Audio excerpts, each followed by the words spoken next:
हम सब के साथ ऐसा हुआ है। आप फ्लाइट सर्च करते हो, प्राइस दिखाता है सस्ता, पर फाइनल पेमेंट तक आते आते टिकट का दाम आसमान छू लेता है।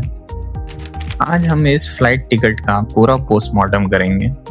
जब आप 10,000 रुपये देते हैं तो आपको लगता है कि ये पैसा सीधा एयरलाइन की जेब में जा रहा है, हवा में उड़ने के लिए। लेकिन रियलिटी में एयरलाइन को इसका एक छोटा सा हिस्सा मिलता है जिसे बेस फेयर कहते हैं। बाकी का पैसा जाता है टैक्सेस में, फीस में और ऐसी जगहों पर जिनका नाम शायद आपने पहली बार सुना हो।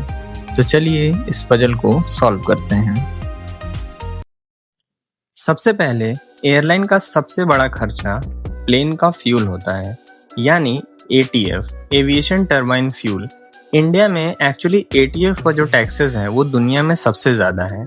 एक एवरेज फ्लाइट का लगभग 40% ऑपरेटिंग कॉस्ट सिर्फ और सिर्फ फ्यूल होता है।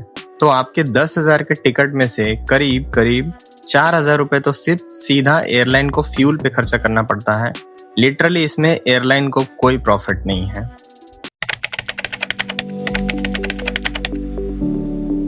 अब आते हैं उस सेक्शन पर जो सबसे ज़्यादा कंफ्यूजिंग होता है।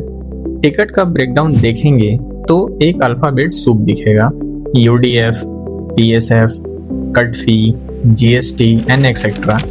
आइए एक एक करके समझते हैं कि ये आखिर है क्या। नंबर 1, UDF यानी यूज़र डेवलपमेंट फ़ी। ये फ़ी एयरपोर्ट ऑपरेटर्स आपसे चार्ज करते हैं उन चमकते हुए लाउंजेस, क्लीन वॉशरूम्स और AC टर्मिनल्स के लिए। ये पैसा एयरलाइन को नहीं बल्कि एयरपोर्ट को मेंटेन करने वाली कंपनी जैसे अडानी या GRM को मिलता है। नंबर 2, PSF और ASF। एयरपोर्ट पर जो CISF के जवान आपकी चेकिंग करते हैं उनकी सैलरी और पूरी सिक्योरिटी का खर्चा इस फी से निकलता है। ये सीधा सरकार और सिक्योरिटी एजेंसीज के पास जाता है। नंबर 3, कट फी यानी common use terminal equipment fee. Check in counter पर जो कंप्यूटर्स और बोर्डिंग पास प्रिंट करने वाली मशीन्स हैं वो एयरपोर्ट एयरलाइंस को रेंट पर देते हैं। एयरलाइन ये रेंट कॉस्ट सीधा आपसे वसूलती है। Number 4, GST। इन सब के ऊपर लगता है गवर्नमेंट का टैक्स। इकोनॉमी क्लास के लिए 5% और बिजनेस क्लास के लिए 12%। सरकार भी आपकी हर उड़ान से टैक्स लेती है। आपने प्लेन, फ्यूल और एयरपोर्ट को तो पैसा दे दिया, पर उस फ्लाइट को हवा में सेफ रखने वाले इंसान, उनका खर्चा कहाँ से आता है? जी हाँ, आपके टिकट के फेयर से ही आता है। और ये कोई छोटा अमाउंट नहीं है।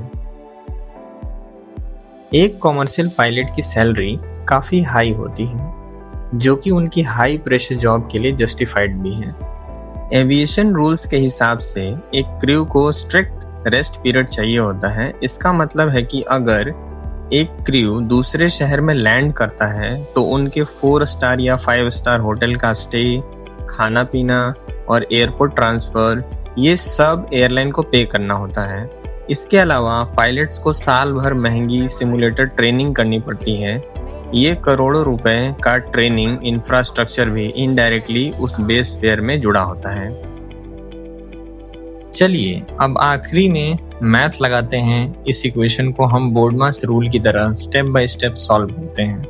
पहले हम ब्रैकेट ओपन करेंगे, सारे एक्सपेंसेस को ऐड करेंगे और फिर उसे टोटल फेयर में से माइनस करेंगे।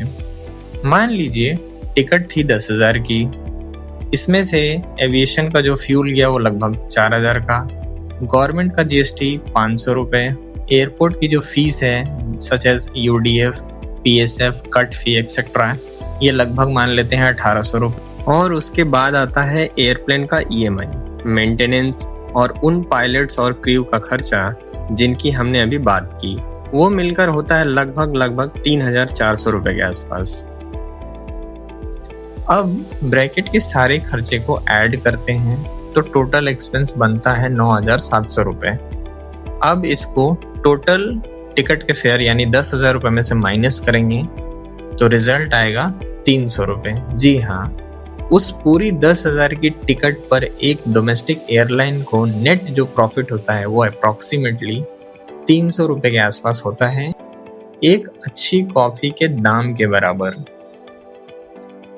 प्रॉफिट मार्जिन इतना टाइट है, इसलिए आजकल आपको विंडो सीट के लिए थोड़ा एक्स्ट्रा लेग रूम के लिए और यहाँ तक कि पानी की बोतल के लिए भी अलग से चार्ज किया जाता है, क्योंकि वही एक्स्ट्रा एड ऑन्स ही उनका असली प्रॉफिट बनाते हैं। तो दोस्तों, अगली बार जब टिकट महंगी लगे तो ये याद रखिएगा कि आप सिर्फ सीट का नहीं बल्कि पूरे मैसिव इकोसिस्टम को चलाने का पैसा दे रहे हो। अगर ये कैलकुलेशन और ब्रेकडाउन समझ आया तो इस वीडियो को लाइक करें और ऐसी ही डॉक्यूमेंट्रीज के लिए चैनल को सब्सक्राइब करें। मिलते हैं अगली वीडियो में।